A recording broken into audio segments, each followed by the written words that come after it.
Hello and welcome to another MathCat session where we're going to talk about some grade 10 math. We're going to use the platform IXL to generate some questions for us to help our discussion. Feel free to explore that further or use any other platform, website, app, book, whatever you need, or whatever you have access to. But we do need to practice a little bit more than what we can really cover in these videos.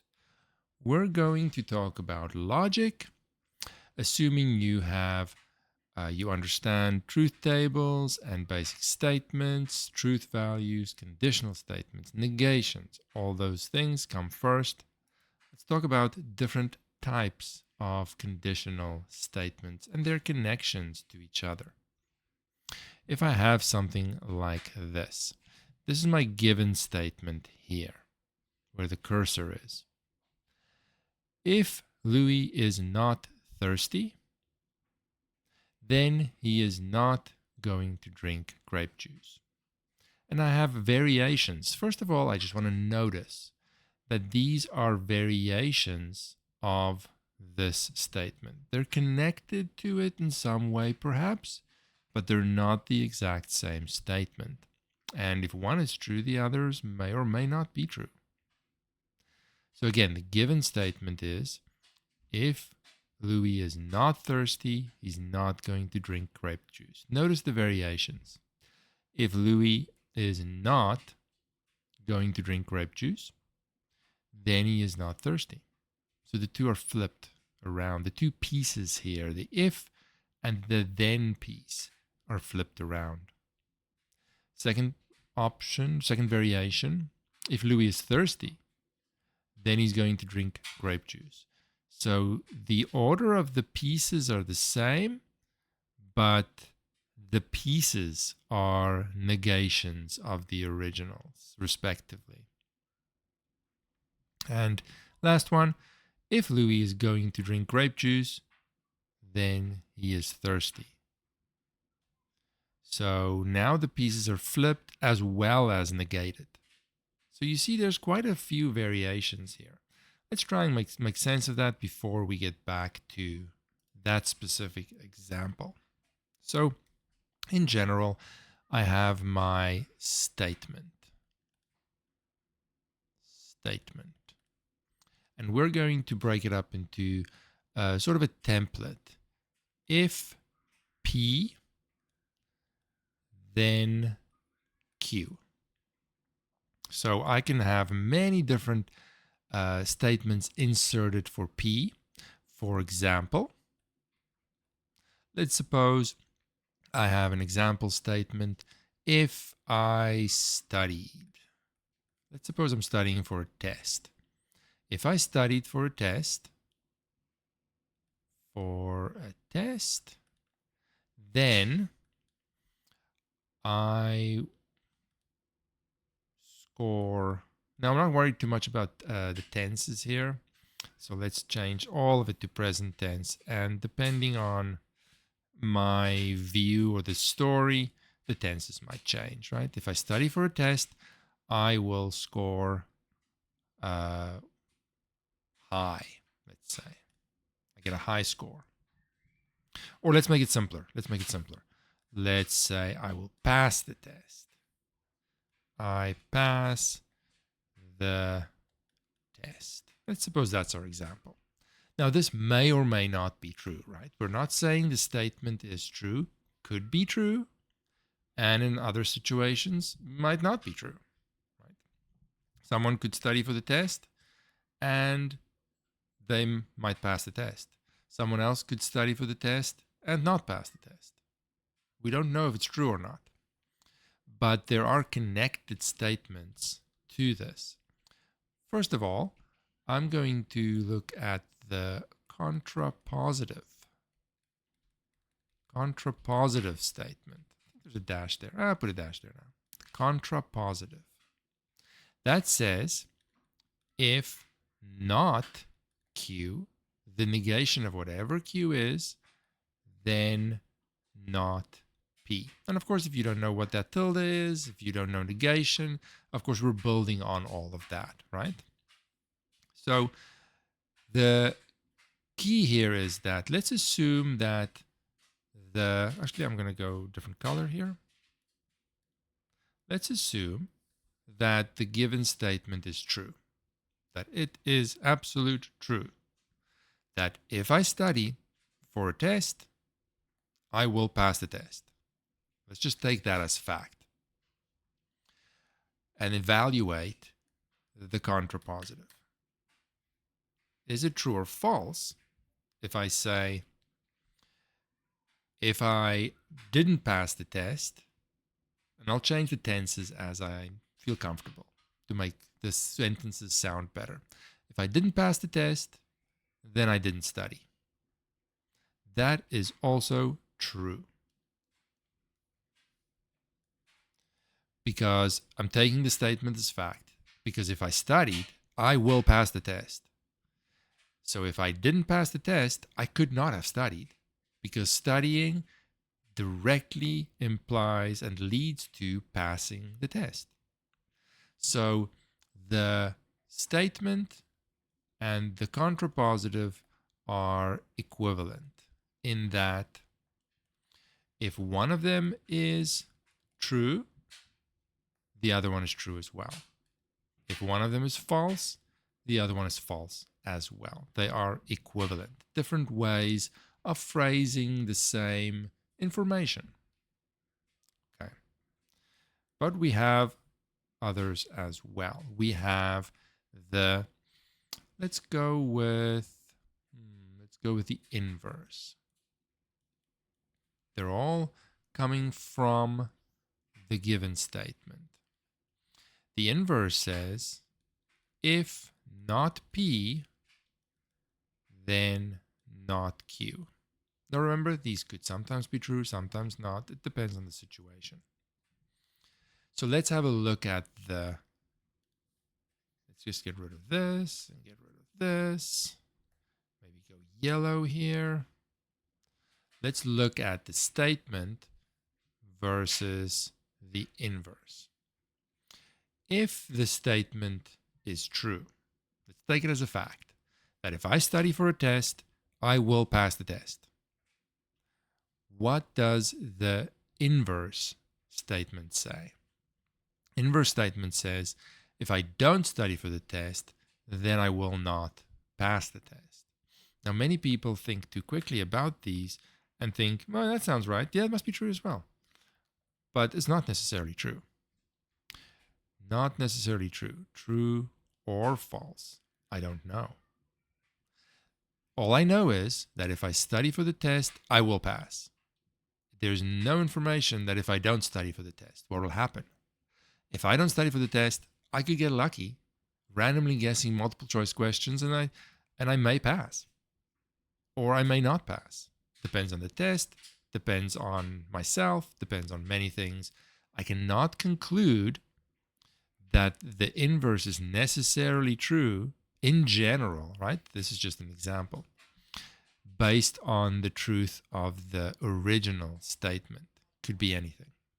Could be anything. That makes it a little tricky. You have to not think too quickly about these things. Or make up your own example that convinces you that, oh, even if the given statement is true, the inverse might not be true. And lastly, we have the converse. Converse says, if Q, then P. Let me just erase these guys. And let's compare the statement to the converse. So now let's again assume that in my situation, if I study for the test, it is 100% certain that I pass the test.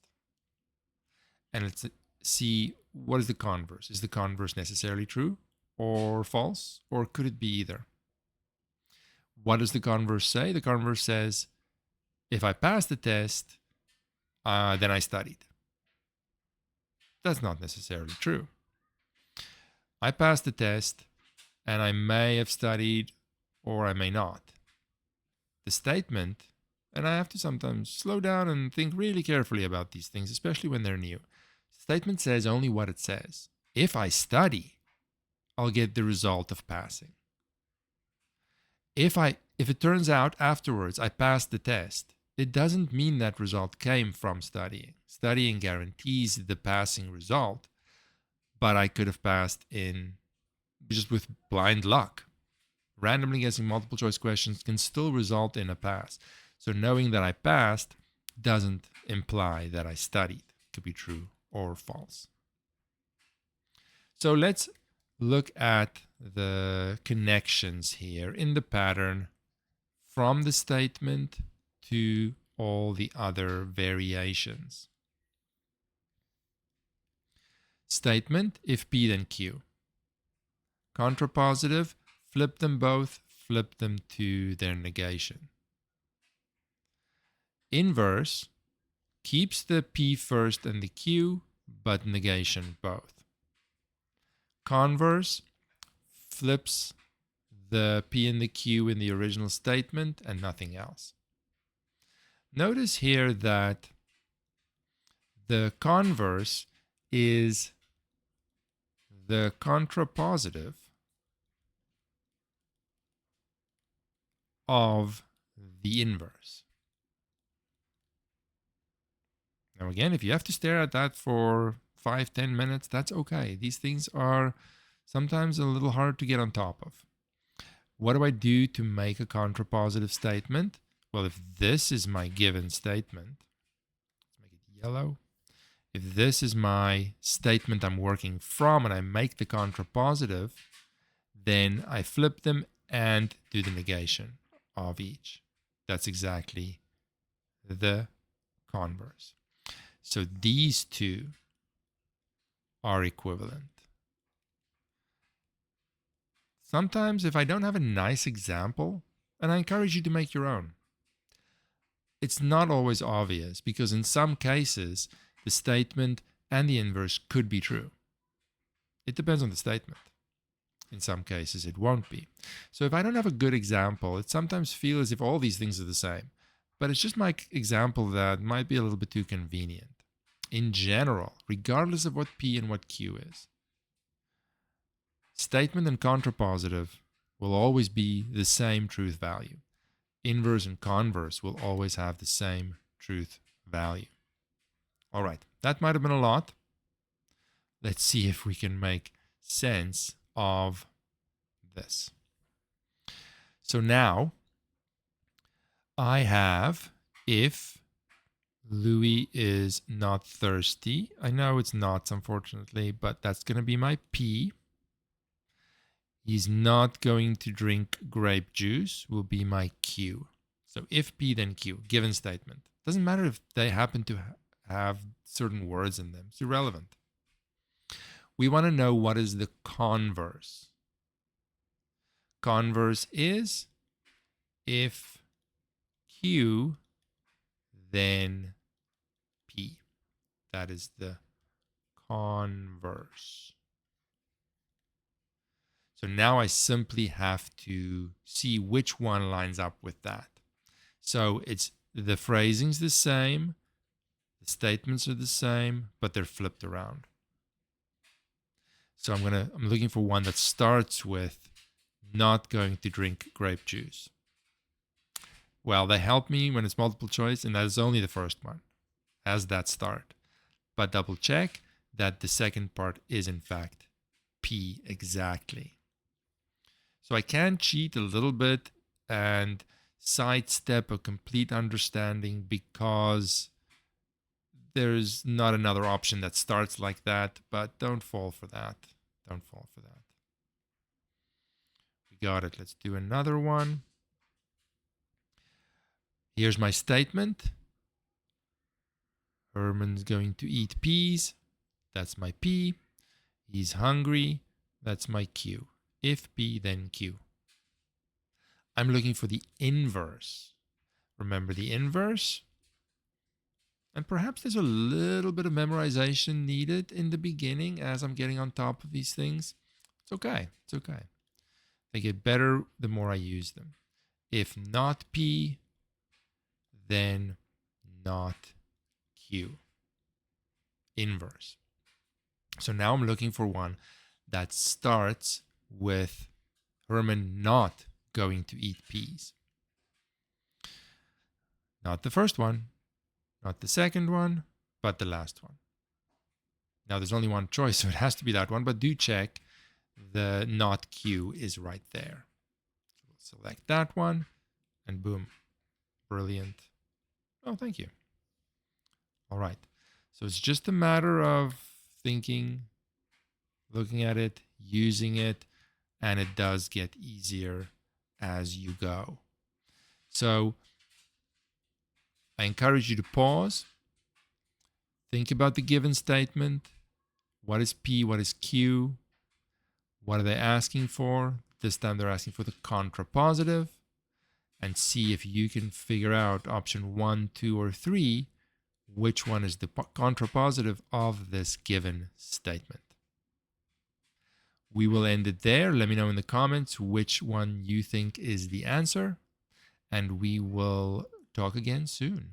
Until then. Welcome to MathCats, where we aim to better understand mathematics. Join us weekly for discussions on elementary, high school, through to university math. You can request the next topic by leaving a comment on our YouTube channel or by emailing us at mathcats314@gmail.com. And as always, remember to like and subscribe. Thank you.